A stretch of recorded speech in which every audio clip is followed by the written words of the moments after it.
Hi, ice cream man. Can you open the gate so I can get some ice cream, please? Sure, but can you show me your ice cream card? Okay. Oh, sorry, but your ice cream card is expired. You need to get a new one. Well, that kind of sucks, but let me go acquire a brand new ice cream card real quick. But I'll let you go through the ice cream gate on one condition. What is this one condition you speak of? You need to make a 3 to 5 minute long animation about the Japanese beetle. Hi, my name is Lawrence, also known as Lairee, also known as the Broken Vessel. The Japanese Beetle. I'm gonna ask you a really important question. What is the Japanese beetle? Is it A, a bird, B, a fish, or C, a dog?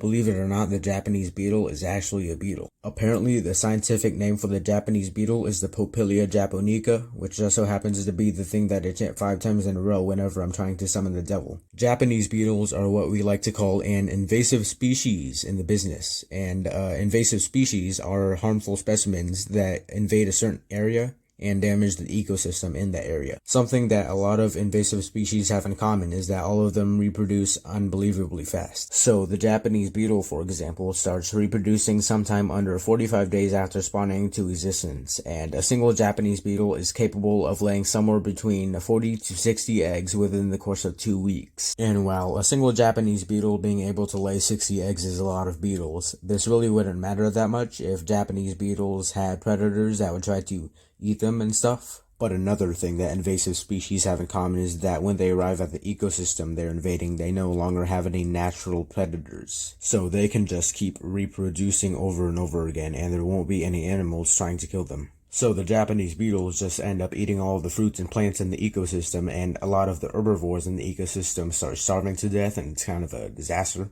I'm going to ask you another really important question. Where did the Japanese beetle come from? Did it come from A, Japan, B, Japan, or C, Japan?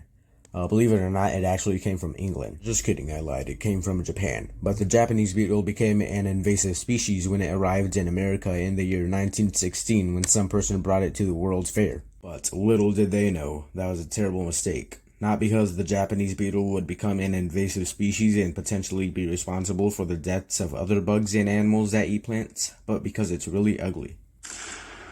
You can probably find a lot of Japanese beetles in states near the Mississippi River. Japanese beetles also like to eat foliage, fruits from fruit trees, ornamental trees, vines, and crops. But instead of biting fruits and plants, I think it's time for Japanese beetles to bite the dust. I'm gonna ask you one more really important question. How can you kill a Japanese beetle? Is it A, squirt some dishwashing soap and water at it? B, spray vinegar on it? Or C, utilize nuclear warfare? The answer is actually all of the above, but optimally you would want to try A or B. But just in case you happen to not have dishwashing soap, vinegar, or atomic bombs, you can always call an exterminator. But if you were attempting to get rid of the entire species of Japanese beetles, or at least trying to get rid of a big chunk of the population, then you would either need an extremely large team of exterminators or a magic lamp, so you can summon a genie and wish that Japanese beetles didn't exist. So hopefully we can eventually get rid of Japanese beetles, because if they don't go away soon, then they'll keep harming the ecosystem they're in and keep indirectly killing other animals that eat plants in the ecosystem, considering how large their population is and how they don't have any natural predators. Wow, that's a pretty cool animation, Larry. I will now grant you access to the ice cream parlor past the ice cream gate.